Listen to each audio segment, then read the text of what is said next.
Isang mapagpalang araw mga kalakbay.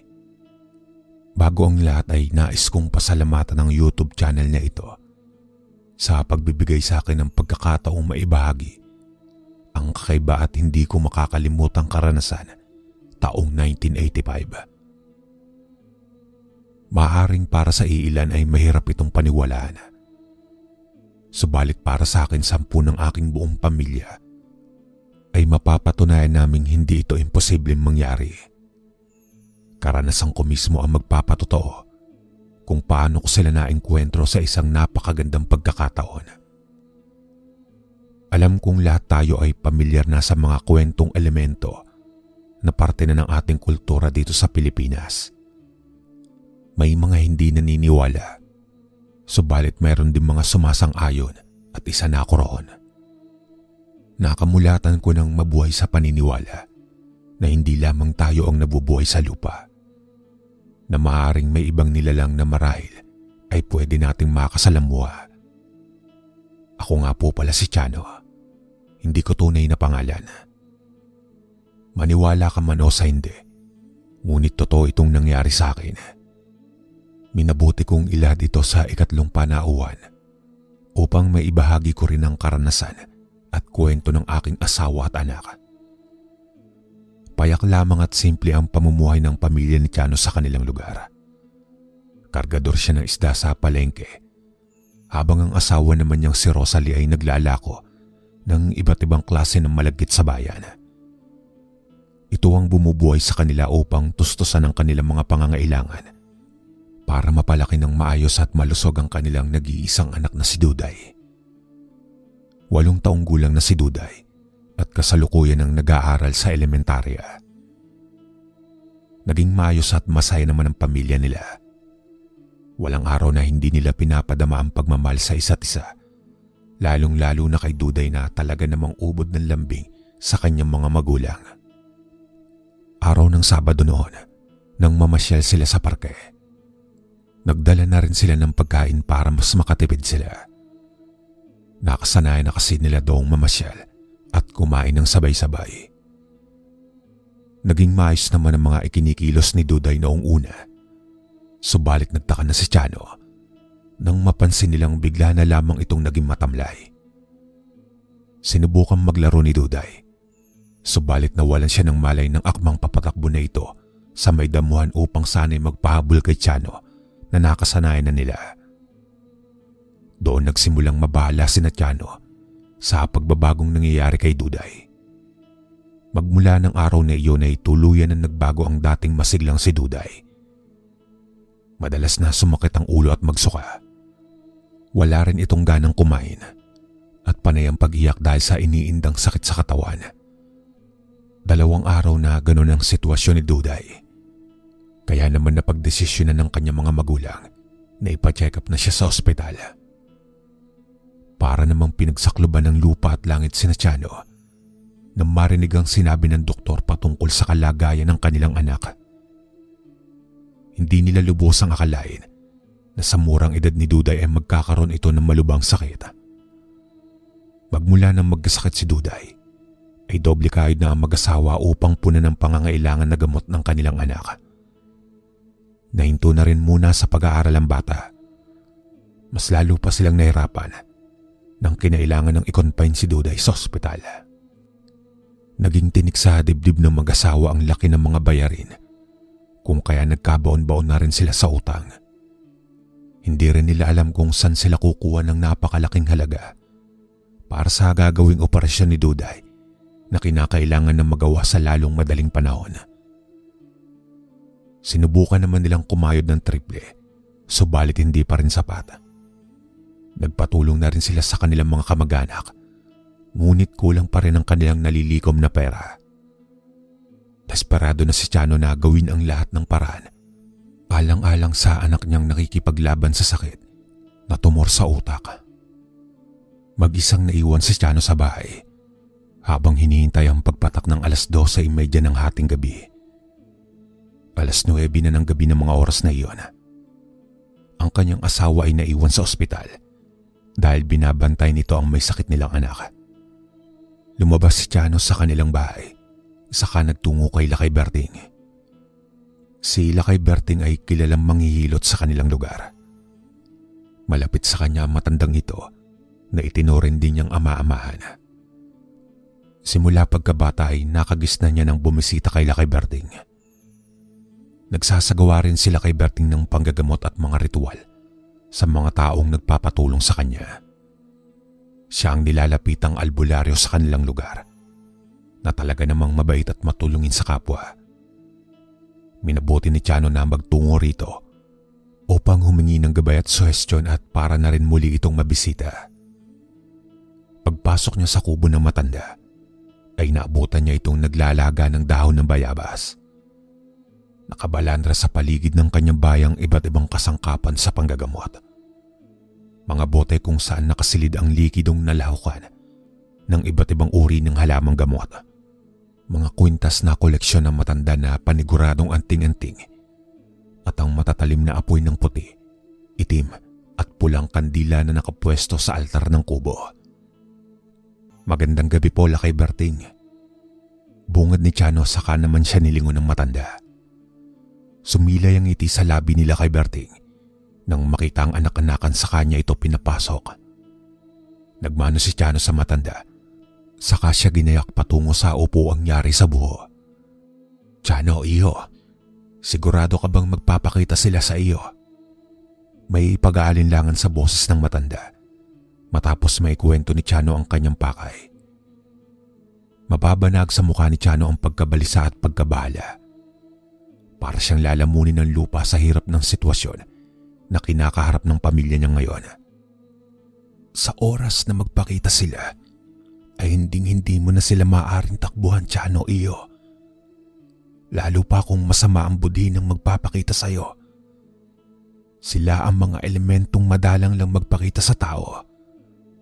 Ngunit kung maswerte kang matiyempuhan sila, ay gawin mo na ang lahat. Payo nila kay Berting dito. Pinahiran niya ng langis ang noo ni Chano matapos ang kanilang pag-uusap. Nagbilin din siya ng mga gagawin niyang hakbang upang tuluyang maisakatuparan ni Chano ang pakay nito.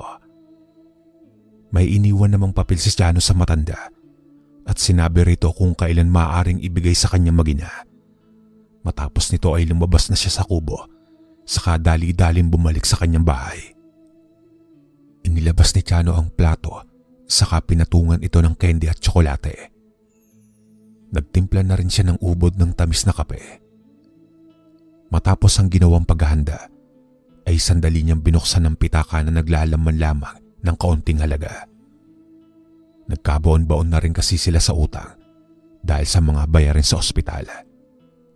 Hinaplos ni Chano ang litrato ng anak mula sa pitaka habang nagsisimula ng mangilid ang mumunting luha sa puyat niyang mga mata. Lahat gagawin ko para sa operasyon mo, anak. Mahal na mahal ka ni tatay. Napahinga siya ng malalim at humingi ng gabay sa itaas. Kahit pa napaka-imposible ay susubukan niya. Kinondisyon niya ang kanyang sarili para sa kanyang gagawin. Maya-maya pa ay patiyad na siyang naglakad patungo sa likod ng kanilang bahay. Masisipat doon ang isang punso na nakapwesto malapit sa may puno ng mangga. Madalas siya noong maglaro rito kasama ang kanyang mga kababata. Nakagawian na rin ni Chano ang pagbibigay ng alay sa punso. Alinsunod sa tagubilin ng yumao niyang ama. Nila, maaari raw itong magdala ng swerte. Bagamat inaraw-araw niya ang pag-aalay dito, ngunit tila nilalamon siya ng kamalasan ngayon. Desperado na kung desperado, ngunit wala na siyang ibang maisip na paraan kaysa naman sa magnakaw siya. Inilapag ni Chano ang mga alay sa tabi ng punso. Pagkuha na ay nagtago ito sa likod ng puno. Maliwanag ang ilaw na nagmumula sa bilog na buwan, kung kaya hindi niya na kailangan ng lente. Lumipas ang ilang minuto, pero wala pa rin siyang nakikitang kung ano. Naroong tahimik lang siyang nagmamasid habang nakasandal sa likod ng puno. Ilang sandali pa ang lumipas, ay nanlaki ang kanyang mga mata nang makitang dahan-dahang gumagalaw ang mga inilapag niyang alay. Lumutang pa ang mga candy at tsokolate na marahang sumusuksok sa butas ng punso. Hindi alintana ang takot sa kanyang muka habang nasasaksihan niyon. Pero mas nanaig kay Tiano ang tapang. Hindi na siya nag-aksaya ng oras kung kaya walang pagdadalawang isip siyang lumabas mula sa kanyang kinatataguan. Agad siyang lumod sa harapan ng punso. Tabi-tabi po, parang awa niyo na. Kailangan ko po ng malaking halaga para sa operasyon ng anak ko. Direkta at buong pagsusumamong wika ni Tiano. Sa puntong iyon ay makikita ang mabilis na pagbagsak sa lupa ng ilang mga alay nang magsalita si Tiano. Kasabay nito ay ang pag-ihip ng hangin na siyang lumikha ng ingay mula sa mga dahon ng puno. Hindi ko po nakaligtaan ng pag-aalay sa inyo dahil iyon ang bilin ng aking ama. Araw-araw magmula nang tumubo yung punso dito ay hindi ko kayo pinabayaan. Ngayon ay ako naman ang humihingi ng pabor sa inyo. Walang ano-ano'y na ibulalas iyon ni Tiano. Tila umaliwalas ang paligid nang unti-unti niyang nasisilayan ang paglitaw ng 3 maliliit na nilalang na nakatayo sa bukana ng punso. Nakangisi ang mga ito na kapwa nakasuot ng mga sombrero. Patulis ang kanilang mga tenga at tila tagpi-tagping mga retasong tela ang suot. Napamulagat si Tiano nang makita ang mga ito. Ang noon na ikinukwento lamang ng kanyang ama ng mga nilalang ay ngayon ay kaharap na niya. Hindi siya maaaring magkamali. Yun ay ang mga duwende sa punso. Mababanag naman sa mukha ng mga nilalang na tila hindi sila natutuwa. Mabagsik na tingin ang iginawad nila kay Tiano, subalit hindi siya nagpadala sa takot. Parang awa niyo na. Tulungan niyo po ang anak ko.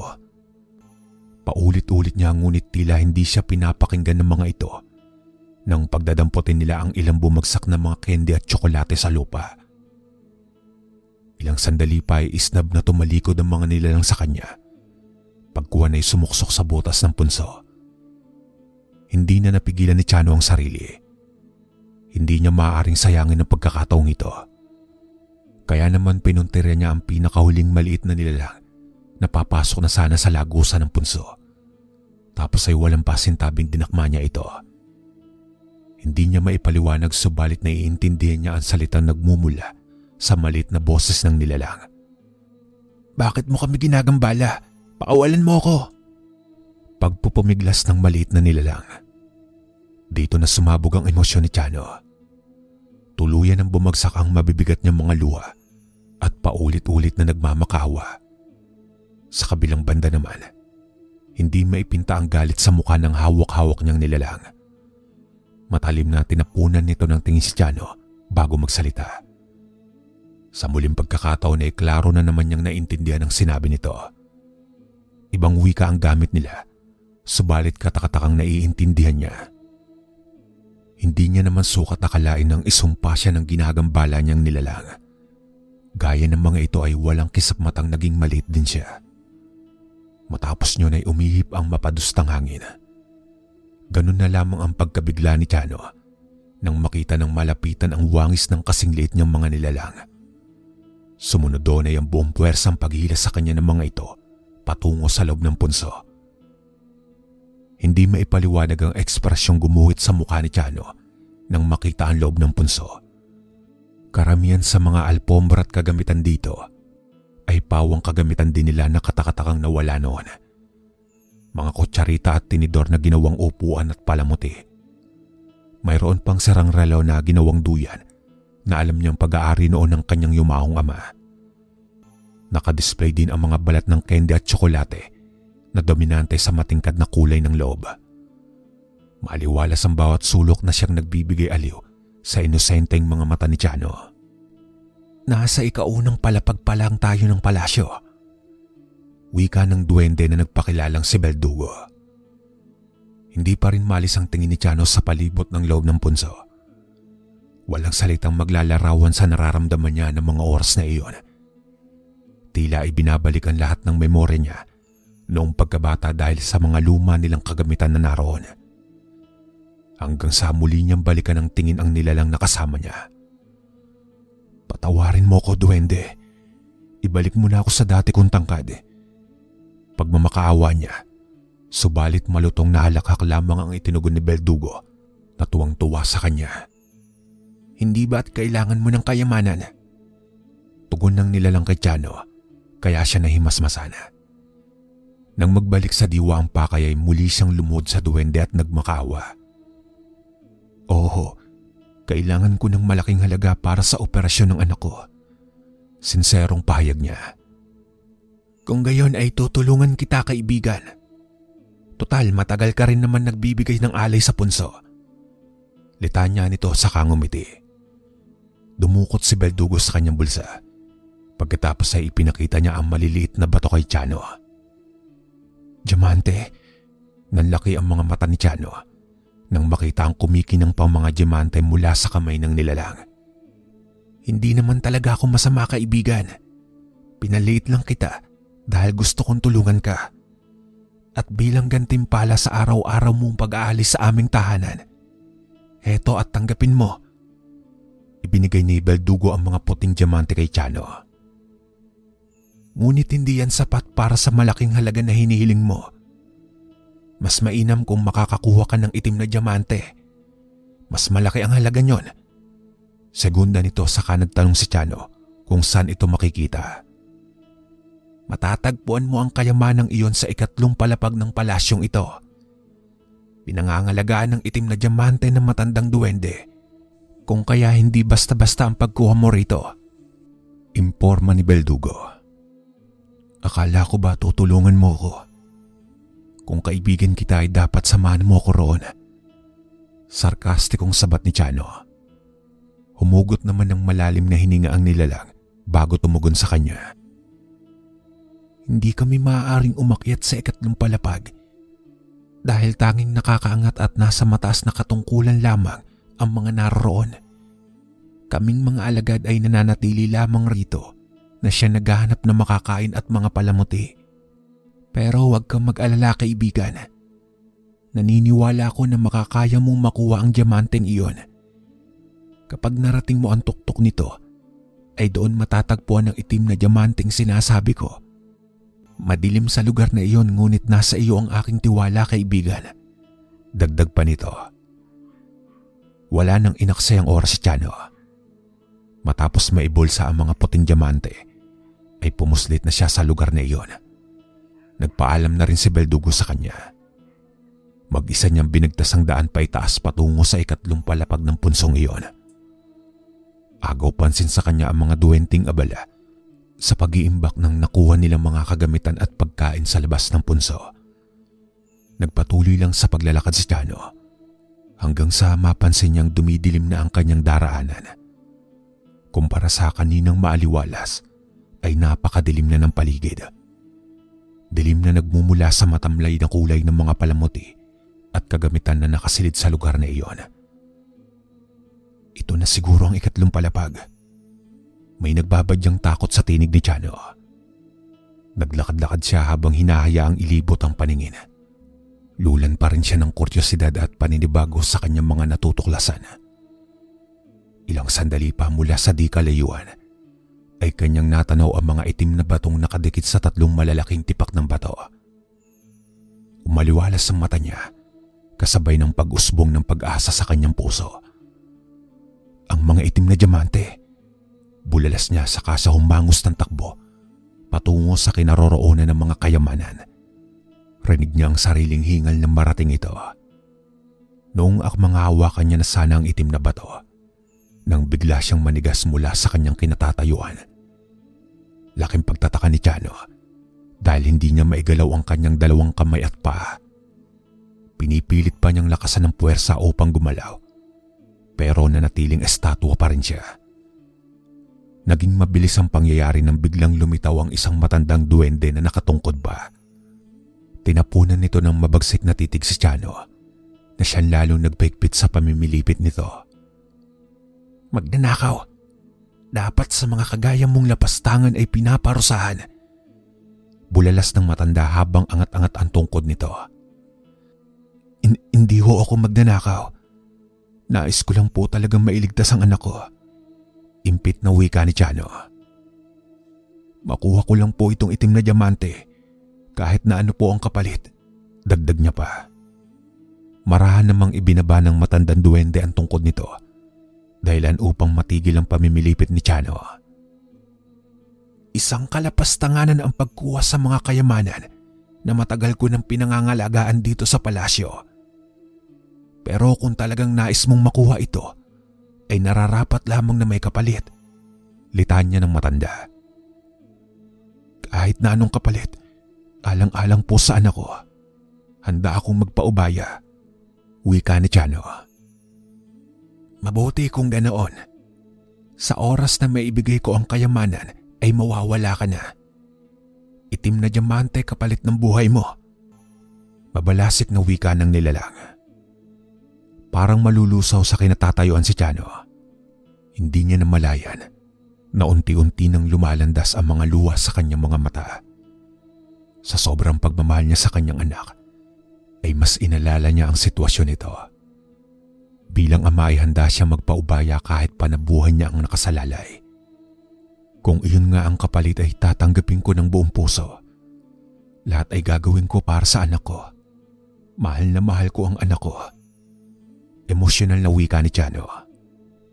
Maya-maya pa ay sakrastikong ngumiti ng nakakaloko ang matanda. Mugto ang mga mata ni Rosalie nang marating ang kanilang tahanan. Galing siya sa ospital at sumaglit lamang dito upang kumuha ng mga damit. Mabuti na lamang at may karelyebo siyang nagbantay sa may sakit niyang anak. Nasaan na kaya si Chano? May pag-aalalang wika niya dahil kagabi pa hindi dumadalaw sa ospital ang asawa. Nilibot niya ang kanilang bahay hanggang sa makarating siya sa likod. Hindi niya maipaliwanag, subalit may kakaiba siyang naramdaman nang makita ang punso. Bumigit palalo ang dibdib niya kasabay ng mabilis na pagtibok ng kanyang puso. Dito niya naalala na sinabi ng asawa kagabi na sasaglit lang ito kay Lakay Berting, kaya naman doon na siya dumiretso. Binigtas niya ang daan patungo sa bahay ng matanda. Medyo mataas ang sikat ng araw na mas nagpapasakit sa puyat niyang mga mata. Nang makarating sa bahay ni Mang Berting ay nagmano muna siya. Kagad siyang pinapasok ng matanda, saka pinainom ng tubig. Dahil napansin nitong tila hapong-hapo na siya, pinaupo nito si Rosalie saka hinayaan munang makapagpahinga ng ilang segundo. Kahit hindi pa nagsasalita si Rosalie, ay alam na nila kay Berting kung ano ang pakay nito.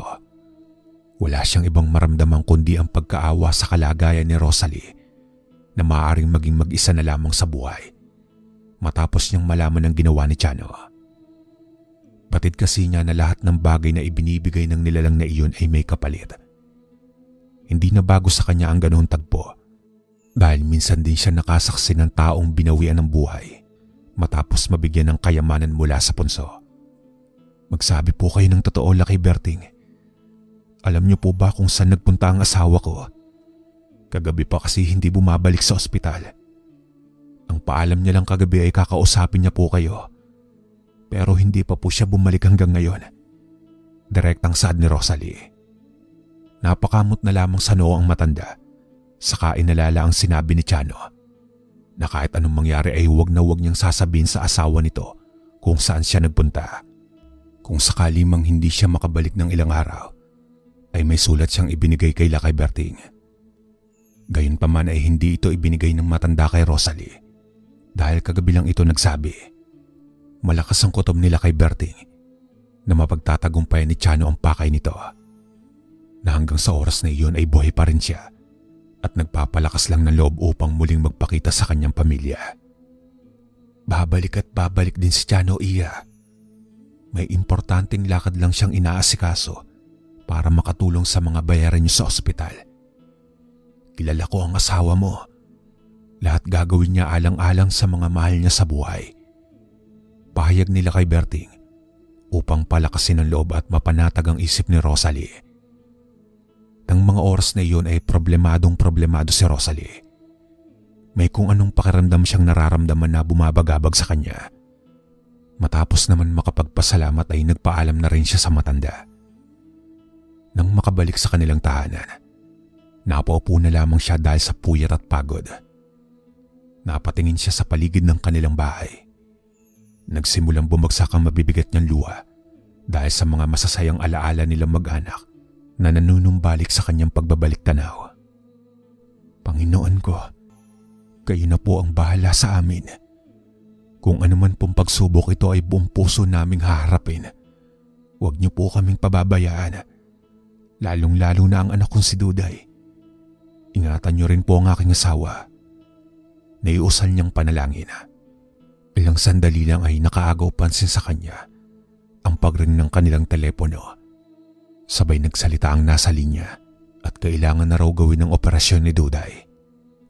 Napabalikwas sa tayo si Rosalie at mabilis na nagtungo sa pintuan ng bahay upang makalabas. Papalapit na siya roon nang tumambad sa kanya ang mga maliliit na itim na bato na nagsisikinangan at gumugulong pa sa sahig. Dumampot siya ng isa at mabusisi itong tinignan. May kabigatan iyong kahit pa na maliit. Dahil dito kaya dumoble ang kanyang pagtangis. Isang diamante, wika ni Rosalie sa kanyang sarili. Dahil sa diamante kaya naituloy ang operasyon ni Duday.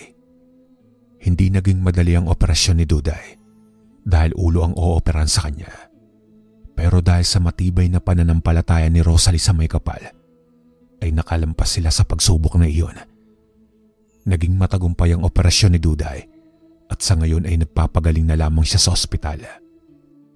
Samantala, hindi ipinagbenta ni Rosalie ang iba pang mga itim na diamante dahil sa sobra ang laki ng halaga niyon para sa kanila. Katunayan niyan ay 3 piraso lamang ang kanyang ibinenta para sa operasyon ni Duday. Hindi na mapakali sila kay Berting dahil lumipas na ang 1 linggo ngunit hindi pa rin sa kanya bumabalik si Chano. Doon na pumasok sa isipan niya na oras na upang ibigay ang sulat nito sa kanyang mag-ina. Ilang saglit lang ay may pangitain sila kay Berting na bigla na lamang rumehistro sa utak niya. Rinig na rinig niya ang malakas na pagdaing ni Chano kasabay ng pagtangis nito. Mas lalo pa siyang kinabahan ng tawagin mismo ni Chano ang pangalan niya. Tila ba humihingi ito ng tulong sa kanya. Sunod niya namang nakita ang maliit na nilalang na nakapaligid kay Chano. Tuwang-tuwa ang mga ito habang nakikita siyang nahihirapan. Nakagapos ang mga kamay at paa niya sa 3 tipak ng malalaking bato. Duguan ang kanyang katawan at hinang-hinana sa labis na pagpapahirap sa kanya. Napatras sila kay Berting nang tuluyan ng tapusin ng mga ito ang buhay ni Chano. Mariin siyang sinakal sa leg hanggang sa unti-unti siyang kapusin ng hininga. Nagtapos ang buhay ni Chano sa harap ng mga nilalang na siyang dahilan kung bakit nadugtungan ang buhay ng kanyang anak. Napamulagat na lamang sila kay Berting matapos makita ang pangitain na iyon. Dahil dito kaya kaagad siya nagsindi ng puting kandila sa kanyang altar. Dito niya ipinalangin sa Diyos na pangalagaan at protektahan si Chano kahit pa na anong mangyari. Dahil totoo man o hindi ang pangitaang iyon, ay hindi na maaaring mawala si Chano dahil may pamilya pa itong naghihintay sa kanya. Nababahala na sila kay Berting. Gustuhin man niyang sundan si Chano sa pinuntahan nito, ngunit tiyak ay hindi siya makakapasok. Ilang beses niya na rin kasing sinubukan ito noon, subalit bigo siya dahil pawang pinipili lang ng mga duwende ang pinagpapakitaan ng mga ito. Hanggang sa maalala niya ang isang bagay na iniwan sa kanya ni Chano. Ang sulat nito na inihabilin sa kanya. Gayunpaman naging pasaway sila kay Berting dahil siya ang unang nagbukas at nagbasa ng sulat na iyon. Para naman siyang nabunutan ng tinig matapos mabasa ang simple at makahulugang nilalaman ng sulat. Nakapaloob dito ang katagang, "Uuwi ako ng ligtas. Hindi pwedeng walang ama at asawang babalikan ng mag-ina ko." Sumilay ang ngiti sa labi nila kay Berting, saka tinupi ang sulat. Naisip niya na iyon na ang tamang pagkakataon upang iabot ito kina Rosalie. Tunay siyang napapahanga sa tapang at tatag ng loob ni Chano na masasabing isang napakabuti at huwarang ama. Naubos ang oras ni Rosalie sa pagtatanong-tanong kung mayroon bang nakakita sa kanyang asawa. Pinuntahan niya ito sa palengke, sa mga magulang nito at mga kaibigan. Ngunit iisa lang ang tugon nila. Lahat sila ay hindi nakita si Chano. Hapon na nang makabalik siya sa kanilang bahay. Nakauwi na rin sa sarili nilang bahay si Duday dahil hindi niya na kailangan manatili pa sa ospital matapos ang matagumpay niyang operasyon 1 linggo na ang nakalipas. Sa bahay na siya tuluyan nagpagaling at nagpalakas upang maibalik ang dati niyang sigla at liksi ng pangangatawan. Namiss niya na rin kasi makipaghabulan sa kanyang ama na sa puntong iyon ay hindi pa rin nakakauwi sa kanilang bahay. "Mama, bakit hindi umuuwi si Papa?" Nagtatanong na sad ni Duday habang nasa hapagkainan nito para sa hapunan. Kasama ang ina na nagsasandok ng kanin at ulam sa maliit nitong pinggana. Hindi alam ni Rosalie ang isasagot dahil maging siya ay lula ng pagtataka at mga tanong sa isipan. Gustuhin man niyang pagaanin ang loob ng anak, subalit maging siya ay nalulungkot din at nangungulila kay Chano. "Babalik din ang tatay, anak. Babalik din siya." Hinaplos niya ang ulo ni Duday saka ito niyakap. Dito ay palihim siyang lumuha. Habang nagaganap ang tagpong iyon, ay bigla naman nagliwanag ang punso sa likod ng kanilang bahay. Lumikha iyon ng ingay mula sa mga dahon ng mangga, kung kaya't nakaagaw iyon sa atensyon ng mag-ina. Lalabas na sana ang dalawa sa bahay nang biglang marinig nila ang paglangit-ngit ng pinto. Dahan-dahan itong bumukas habang minamasdan nila. Maya-maya pa ay iniluwa nito ang isang lalaki. "Itay!" Buong sayang sigaw ni Duday nang makita ang kabuuang anyo ni Chano. Agad itong tumakbo at napalundag sa matangkad nitong ama. Mahigpit na niyakap ni Chano ang anak dahil sa ilang linggo na rin niya hindi ito nakikita. Nakisali na rin si Rosalie na matamis na hinalikan ang malambot na labi ng gwapo niyang mister. "Saan ka ba nang galing at ngayon ka lang nagpakita?" May bahid ng pagtatampo sa tinig ni Rosalie, pero mababanagan tuwa sa mukha ni Chano. "Mahaba-habang kwento, mahal." Muli nitong tinignan ng anak. "Basta ang importante ay ligtas ka na." Ginulo-gulo pa nito ang buhok ni Duday. "Mahal ka ni tatay kaya ako nawala." Masaya sila nagsalo-salo sa kainan. Napag-alaman ni Chano na puting mga duwende pala ang mga nakasalamuhan niya. Ginawa ng mga itong magpanggap na masama upang subukin ang paninindigan ni Chano. Sa katunayan niyan ay puro mababait na duwende ang naninirahan sa punso sa likod ng bahay nila. At bilang gantimpala sa araw-araw na pagbibigay-alay niya sa punso, ay nagbigay pa ang mga ito ng karagdagang kayamanan. Napayuko si Chano nang may kung ano siyang maalala. "Ano yun tinitignan mo sa ibaba, tatay?" Yumuko si Duday upang tignan ang ilalim ng lamesa, subalit wala siyang nakitang kung ano rito. Namilog ang mga mata ni Chano nang may makapa sa bulsa. Inilabas niya ito saka inalala kung saan niya nakuha. Puting brilyante. Napatayo si Rosalie sa gulat nang makita ang batong hawak ng kanyang asawa. Napangiti na lamang si Chano nang maalalang bigay sa kanya iyon ni Beldugo nung nasa ikaunang palapag pa lamang siya ng palasyo. Ilang sandali pa ay sunod-sunod na katok ang umagaw sa atensyon nila. Si Chano ang tumayo upang usisain kung sino ang nasa labas ng kanilang pintuan. Pagkabukas nito ay isang napakapamilyar na nilalang ang bumungad sa kanya. Kagad namang kumabog ang dibdib niya sa tuwa nang muling makita sila kay Berting habang hawak-hawak ang sulat nito. Napayakap siya sa matanda at humingi ng pasasalamat dito. Tapos ay tinawag niya na rin ito sa loob upang saluhan sila sa hapunan. Hanggang dito na lang po ang aking kwento, mga kalakbay. Maraming salamat.